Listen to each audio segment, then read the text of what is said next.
Hello, everyone. Thanks so much for listening to Gettin Savvy in Health, Wealth, and Beauty. Important to note that everything is for entertainment purposes only. Please do speak and meet with a financial advisor before making any investment decisions. And also, please meet and speak with your GP before making any health or beauty decisions. It's Good Friday, and we're filming, and I'm stretching, and I'm in Florida. I know. Anyway. Yes, it's Good Friday, and I've already had a busy Friday. I saw a patient. I came in because she just happens to be in town. So I thought, okay, I'll come into the office and see her. And then I went and did Pilates. I did a private Pilates with my friend Karen, which was great. My absolute Nice. fire. And now we're here. And we're going to film. And I have one quick question because we haven't been able to catch up. But I saw one of your Instagrams. Did your daughter win the whole dance competition? She didn't win the whole competition, but she won her entire category. So she was selected as the best solo, duet, small group, large group of all the dances in her category. Her solo won. And actually, I'll send it to you after. It was amazing. And this is her first year dancing. It's unbelievable. Insane. She loves it. And I tried very hard not to be a dance mom because being a dance mom is a job. Like it's a whole thing. Like look up the dance mom category on Instagram and there's like a gazillion videos and things because you have to know how to you have to be at the competition the entire weekend. You have to get the costumes, the makeup, know how to do the makeup. I had to buy so much stuff from Sephora. My makeup application has gotten better since becoming a dance mom. Anyhow, yeah. So next week we'll be in Niagara. But wow, I'm doing great. Yeah. It's amazing. And it's just everything she does, turns to gold, really. Like she just Wow. I mean, she's she's pretty talented when it comes to sports and theater. Her math tests haven't turned to gold yet. Oh, that's just math. Yeah, just math. Meh, whatever. There's going to be AI. You don't need to be smart anymore. AI is smart. Absolutely. All right, let's get going. Melissa, what do you do? Do you want to start with some? Sure. Okay. So I'll start with one thing that actually, like every now and then, I'll have some friends or some just people that follow me on Instagram or family members that send me articles, and they'll say to me, like, "Can you talk about this?" Oh my God! So this week, my cousin sent me this thing that she saw on Mouthwash, and she said, "Oh my God, is this true? You need to look into this." So it's about how antibacterial mouthwash is associated with reduced performance, exercise performance, and also high blood pressure, heart disease, and just like all-cause mortality. And she's like, why on earth is mouthwash associated with this? And is me using mouthwash before I work out really affecting my performance? And so I've heard this before, but obviously I dug a little deeper. And it turns out that yes, it's all has to do with our microbiome. So when you use an antibacterial mouthwash or an antiseptic mouthwash, okay, the way they're marketing them to you is that it's killing the bacteria that cause bad breath. And we think of that as a good thing to kill the bacteria in our mouth. But the reality is that we have both good and bad bacteria that reside within our mouths and our gut. And it's the ratio of them that is what's important. And when we kill this bacteria, we're also killing the good bacteria. And the reason that's relevant is that the job of the good bacteria in our mouth is to convert nitrate into nitric oxide.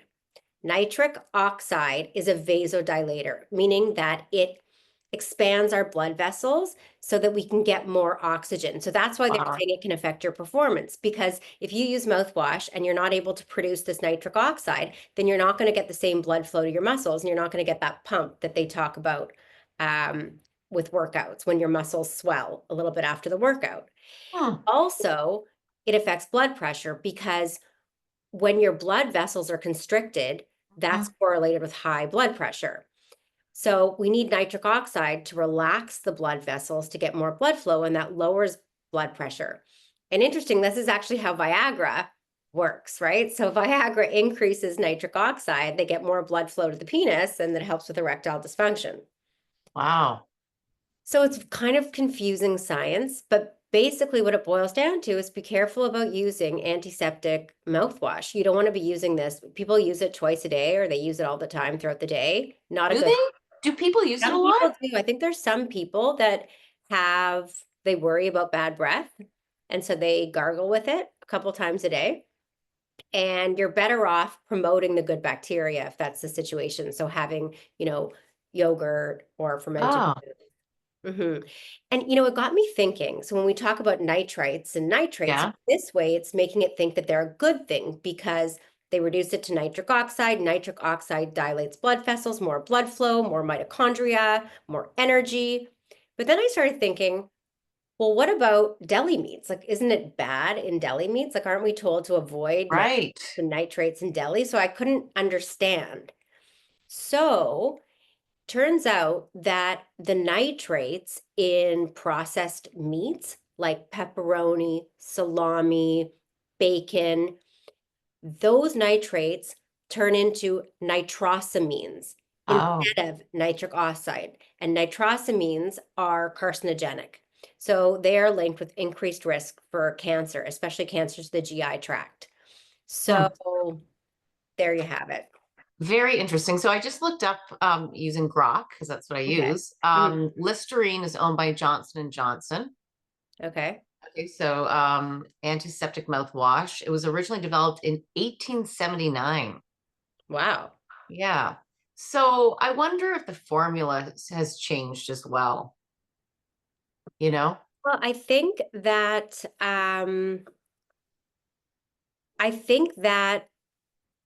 like it's the alcohol in the mouthwash and this whole marketing of antibacterial. People think when you hear antibacterial, they think that's a good thing Right.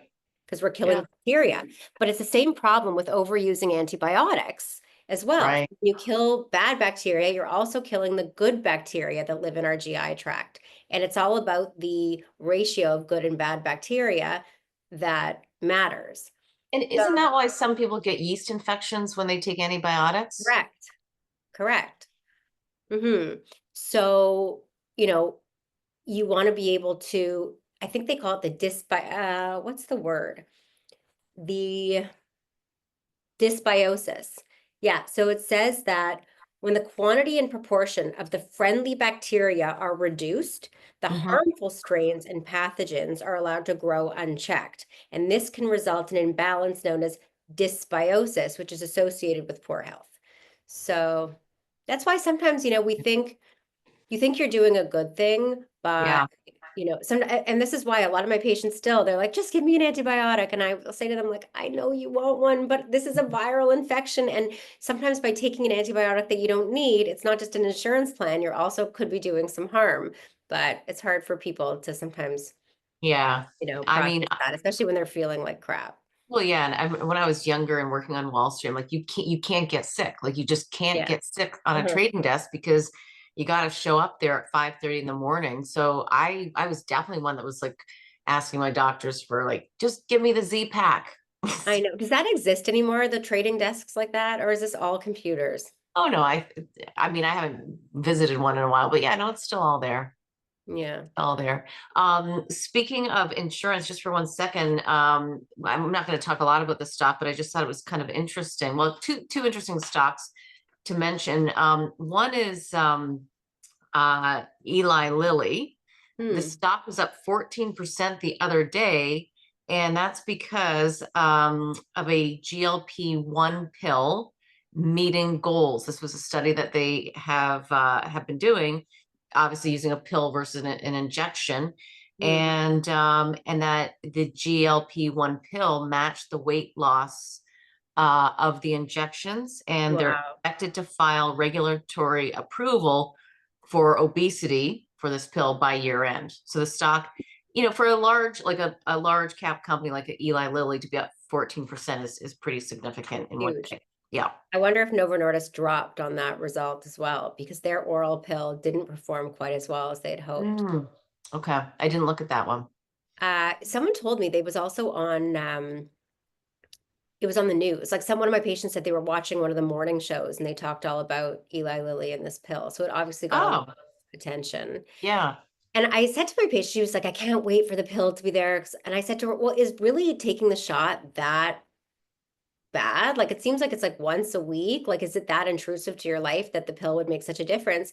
And she said, yeah. She said the fact that you have to like keep it in the fridge and that it's visible and that you have, like, she just said a pill Well, would that's be more interesting. discreet and easier to remember that it's the same time every night. But so I was curious. I think you're going to get a lot of people that will switch from the injection to the oral. And there's still a lot of people that are afraid of needles, and that's what's holding them back from taking it.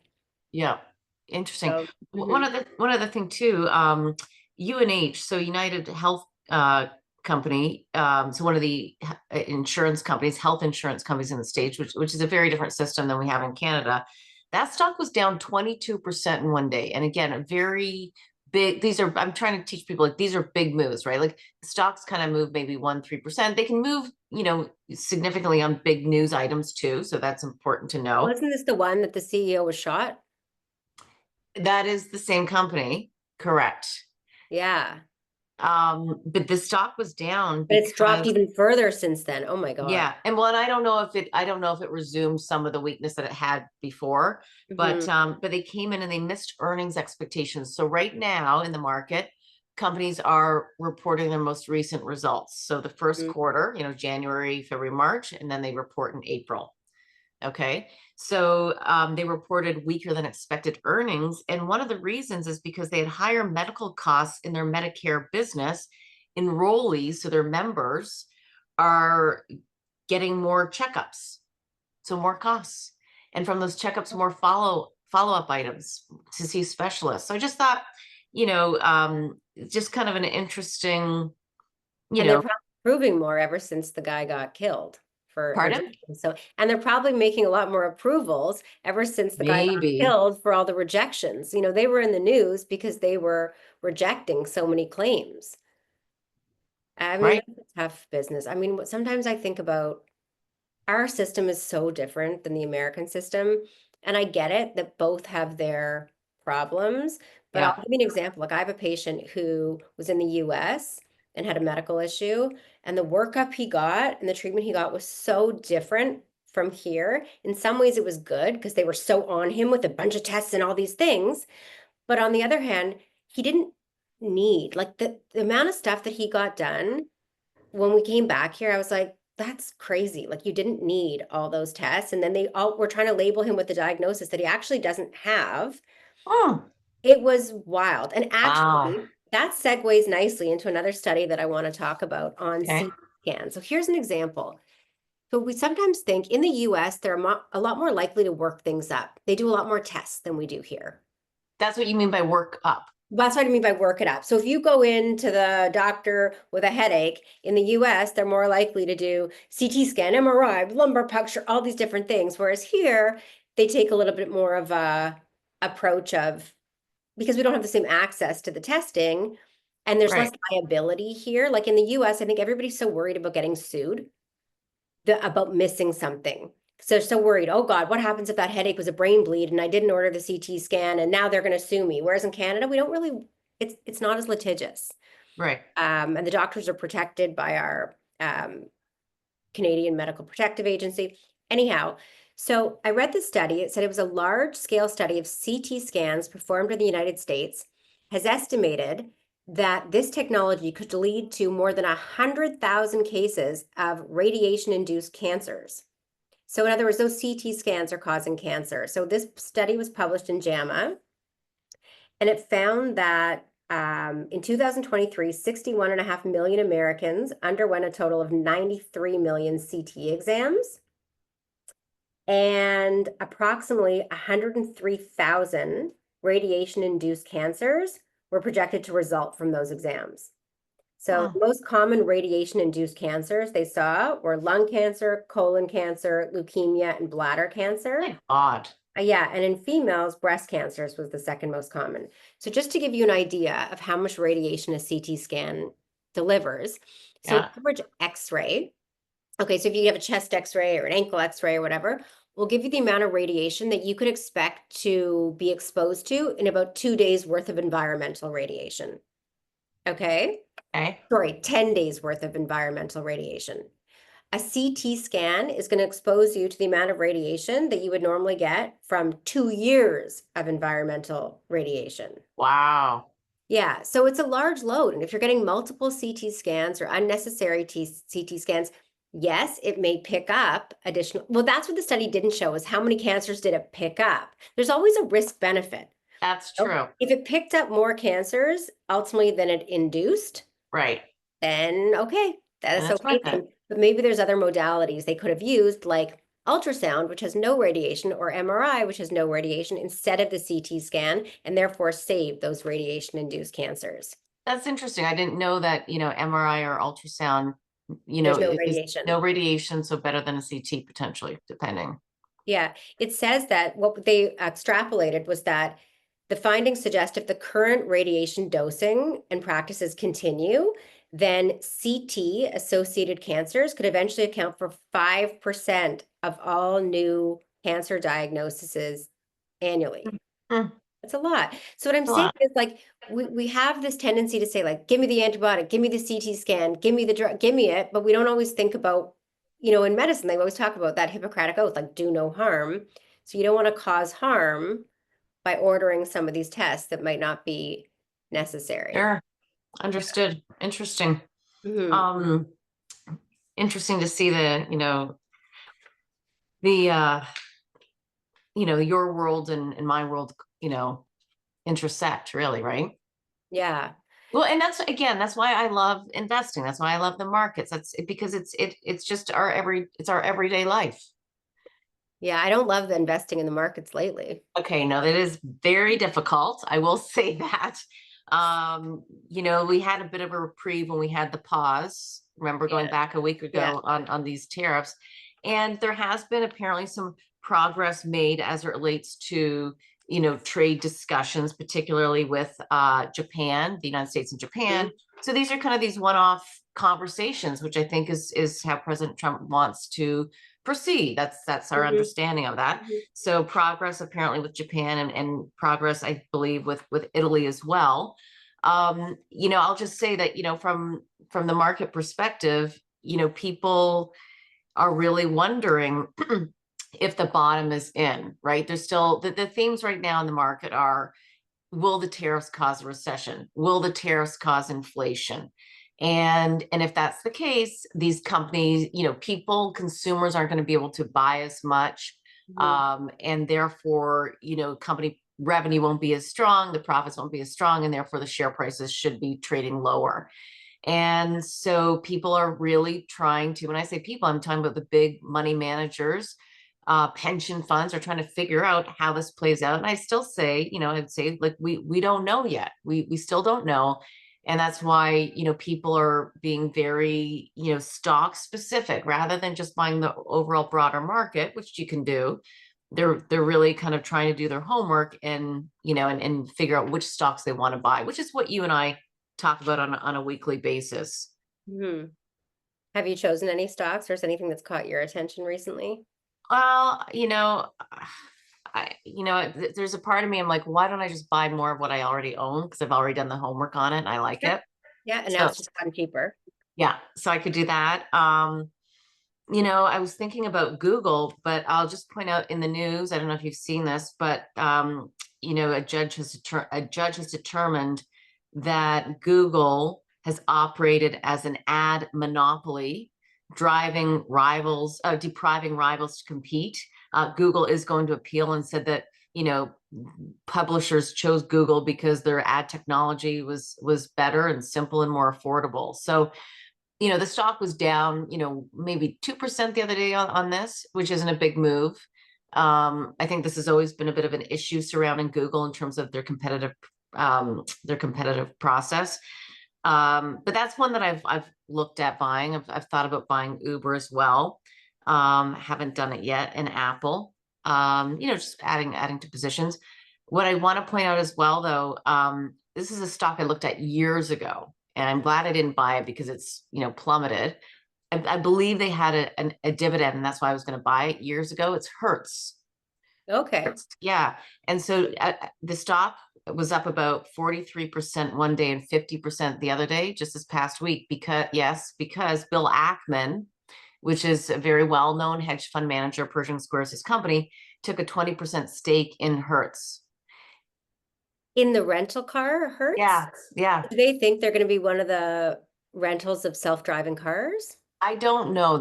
I've been looking and I haven't read yet what his thesis is on the company. I've been trying to Or find it. I know, or they think no one can buy cars anymore because cars have gotten so expensive because of the tariffs. Maybe that's why. Right. Who could afford it? Yeah, like if car prices are going to go way up, people are going to be renting more cars. Makes sense. Maybe. I don't know if that's his thesis, but that's an interesting thesis. Bill, give me a call. Tell you my thesis. Exactly. It'd be funny if that was his reason. Maybe car prices are going to go up. You know, it's interesting. I got a call. Yep. So for all of a sudden, randomly, I own a Tesla, right? I have a Tesla Y. I've Yeah. had it for, I think, like 4 years. And I got a call from Tesla the other day saying, hey, you know, have you thought about upgrading? Have you wanted to come and look at the new Ys we have available? They're trying to sell more cars. So they're basically trying to send me stuff on trade-in and encouraging me to upgrade. I think they're trying to encourage more car sales because their sales are down, right? Like Tesla stock's taken a major hit. Mm-hmm. I'm wondering if Elon regrets this whole. I doubt it. I don't know. We'll see. I We'll think see. Kathy Wood still projects like that it's gonna go sky high. Are you going to buy another Tesla? A car? Yeah. No, because mine can. I have to say that it's the only car I've ever had that after 4 years, like usually when I used to have cars or when I used to lease cars, after 4 years, I want to get rid of them. Like I'm looking forward to getting a new one. Hmm. I don't feel that at all with this car. Like I like it. It still drives the exact same. I, Hmm. I no, like I don't feel the need to get a new one.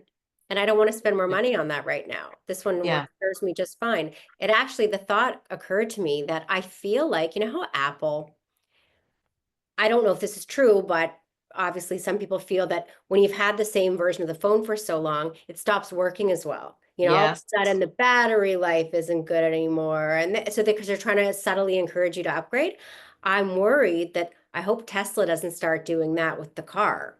That all of a Right. sudden it's not working as well and this and Mhm. that. And then I have to constantly be upgrading because then the whole reason I purchased the car instead of lease the car is because I don't want to have to get a new car every 4 years, you know? Yeah.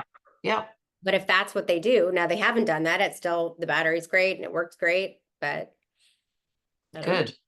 I know. Speaking of purchases, I just want to point out as well that because we're in earnings right now, earnings season is what it's called. And so the US companies tend to report ahead of the Canadian companies, just a timing difference. I don't know why. But so in other words, we'll start to get the Canadian earnings in another week or so. But anyway, the a number of the bank CEOs, because the banks have reported, they reported last week, were saying that the consumer has been really quite resilient. So despite what we're talking about in the economy and concerns, the consumer has held in, but they have shifted their spending away from travel and entertainment and more towards essentials. And the reason why I'm bringing this up, so the XRT is an ETF that represents retail companies in the United States. Okay, XRT. And it's down 16% over the past 3 months. So it's been what we call an underperformer. That sector of the Okay. economy, retail, has been an underperformer versus the broader economy. And interestingly, the mall-oriented stocks are down 30%. I say all of this to say, and I've been thinking this, it's worth it to look at some of the retail companies, which you and I have done, right? We've looked at Lululemon, but don't forget, they got hit again because of where they make their products and the potential tariffs that will impact Lululemon. So, to buy a retail stock right now, you really have to do your homework and know, where do they manufacture and who's affected. Yeah, like if you think that we're going into a recession, and if you That too. think, we're going to recession and people are spending on essentials because they don't aren't able to spend on the luxury items That's like great. travel and, you know, then these stocks are going to take a hit and eventually will recover. So maybe you'll get them at a discount or, Yeah. you know, but yeah, I guess you just have to look at when you've been looking at waiting for it to get cheap enough. But I think that people are going to feel some pain, you Yeah. know. It certainly feels like that. But, you know, companies like we've looked at together, like a Lulu or like a Revolve, Mhm. RLV, what And is it? Aritzia is amazing too. Do you shop at Aritzia? It's so I good. don't. I know. It is so good. I was in there the other day more for my daughter, but then all of a sudden I start looking around and I'm like, oh, but that's perfect outfit for work. And oh, I bought stuff and Actually, it's we good talked about quality this. stuff. I know we talked about this back in the December time period. I bought my mom some stuff there. Very classy, very nice, Yes. good quality. So that stock is down almost 40% over the past 4 months. Wow. Yeah. Wow. So that's, you know, over the past year, it was high, it was as high as $73 or so, 74. It's trading at 42 right Okay. now. Well, So that's one that, you know, you could this look is, at. yes. Yeah. So, and on that note, I have just a number of different news items, but on that note, in terms of, you know, buying companies that you like, that you believe in, that have pulled back so significantly, OMERS, so one of the pension funds in Canada, Ontario Municipal Employees Retirement Fund, apparently they loaded up on stocks, I think maybe about a week or so ago. And they manage $138 billion. So Yeah. everyone is kind of trying to figure out, and we talked about this, you can leg in, you can buy, you know, whatever your, you know, buy 5% of what your overall dollar figure in what stock is going to be. And you can just it's called legging in. And I Mhm. also just point out too, there, B of A, so Bank of America, they publish what's called a fund manager survey. And it's basically just taking a survey of some of the big money managers out there to see how they're feeling, what they're thinking. And right now, it's the fifth most bearish survey. So sentiment bearish in 25 years. Makes sense. It makes sense. Sometimes that's a contra indicator. In other words, when everyone's so bearish, that often can be the best time to buy. Oh yeah, I think so. Like that's the opportunity. It just has to be, Mhm. are you like brave enough, you know? And it's sort of like, you know, when I always go back to talking about Buffett, you know, people think when he sold off his Apple stake, oh, did he sell too early? Did he sell too early? So maybe he didn't sell at the total top, but he sold pretty close. So maybe if you buy right now, maybe you're not buying at the bottom, but you're still doing okay, you know? Like, I think you can never predict when we're going to be at the bottom, the same way you can never predict when you're going to be at the top. Right, I would think people would argue he made a pretty good trade there. right, right. Right? You know, so you got to think if you think that if you think, even if it still goes down further, you didn't make a mistake. The same way that even though it went up further for Buffett, he didn't make a mistake. Mhm. No one can predict. And that's why I like this dollar cost averaging I like because Yeah. it's totally unpredictable. Have you ever been on Polymarket? No. It's go on it. Okay, so polymarket.com. You can basically bet on Oh, it. yeah. Okay, so if you go on Polymarket, first thing you'll see is who's going to win the Canadian election. And then they'll see what the odds are. So you can see who people are thinking. You could think, Right. are we going to have a recession? You can bet. And it just, you know, I don't want to say if you have a problem with gambling or anything like that, don't go on it because What are you saying here? you could go on it all the time. I actually was Yeah. going to tell my dad about it, and then I was like, maybe I shouldn't. Maybe he'll be busy too. Maybe he'll, you know, maybe a little bored. It feels like it's like everybody has like Vegas at their fingertips now, you know? Yeah. But it's interesting. The only reason they say that is because I can't remember, but to sort of look at what a general sentiment is for certain people and how they view certain things.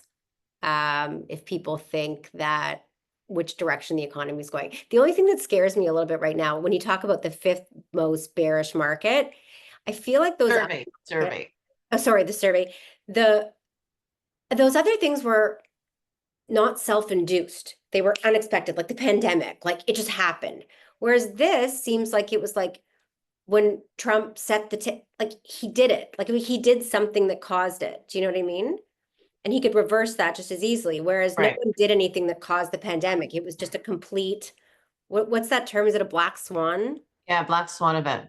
A black swan event. I feel like these tariffs right now is not a black swan event.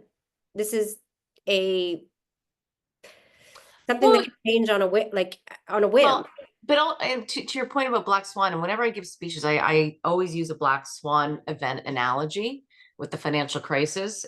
Mhm. And there's a reason why, which I can tell you in a second. But you know, we've known for decades his stance on tariffs and Fair, trade policies. fair, So, you know, and he campaigned on it. So it's fair. not, you know, shouldn't be too new news, Yeah. right? But okay, so but back to Black Swan events. So just one quick little story. So Black Swan, everybody thinks of the financial crisis back in 2008, 2009. And it was, I was working at Deutsche Bank at the time on the trading desk and based out of Chicago. And I went to New York because I was gonna, my business partner had just decided to move to go run, Europe, Deutsche Bank Europe, right? And I was offered to go with him as his partner, which would have been great.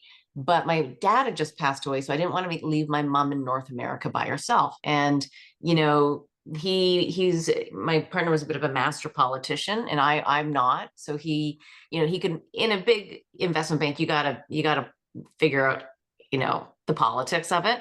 And so anyway, I was like, okay, if he's not here anymore, Deutsche Bank, like I should go and see, can I get a job? Like am I better off at Morgan Stanley? Da, da, da. So I go to New York, I'm having these different meetings, and I bump into this gentleman who I'd met through a really, really interesting organization.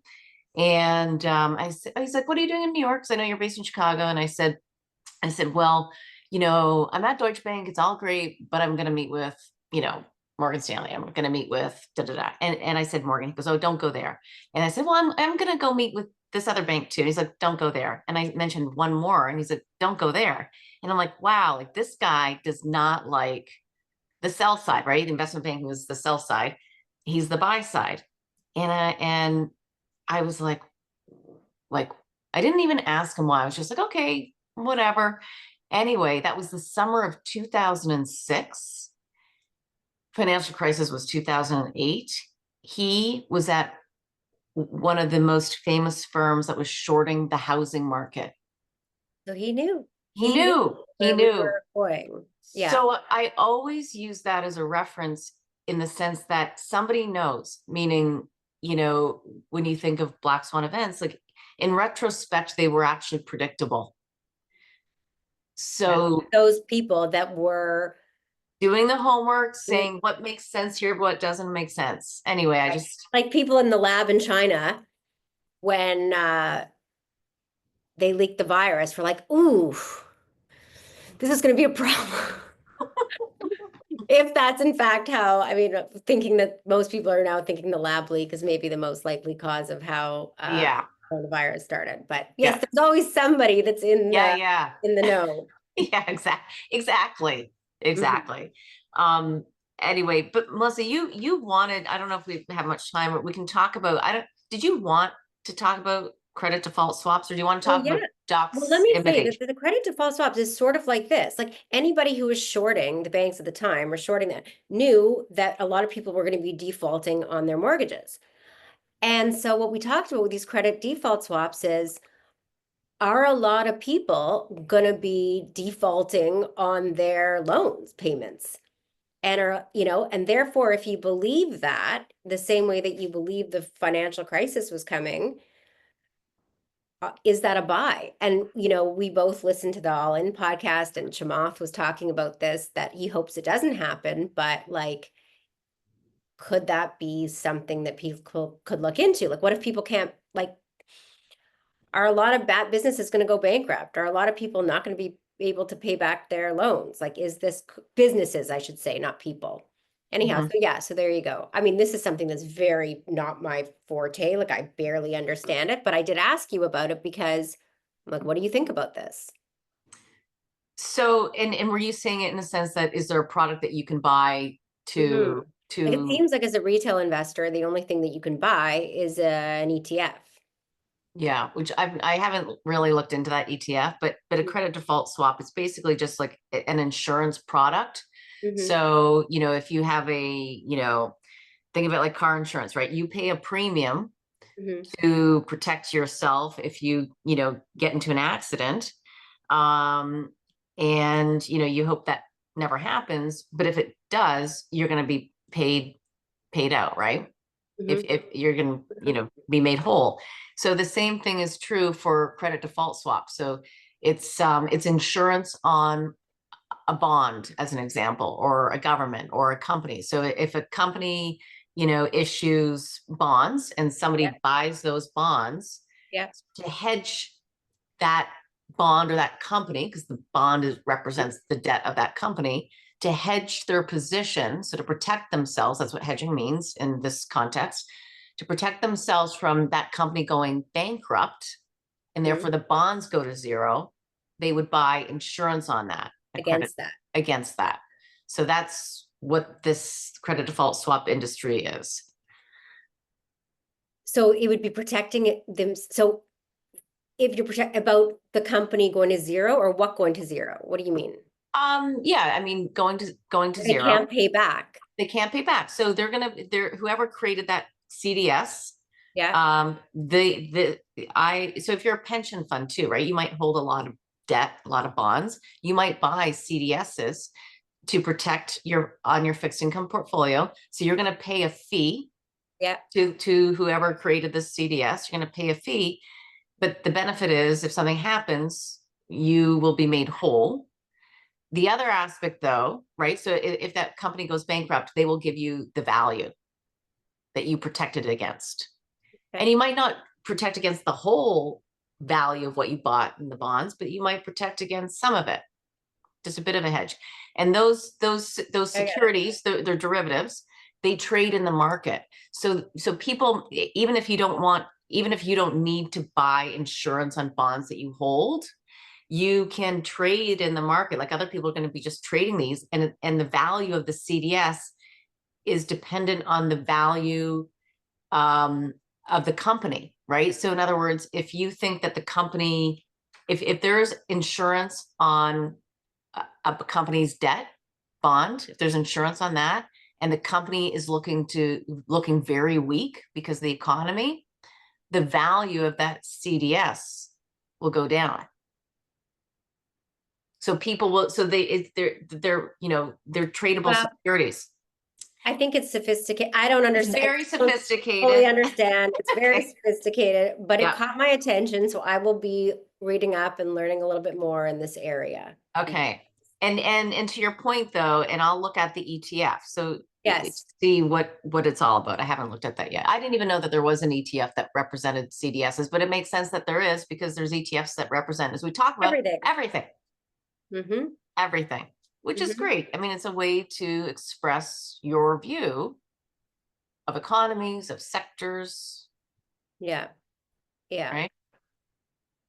And Well, I know you need to get going, I do because, but let's yeah. just, what do you think about Canada holding the interest rate?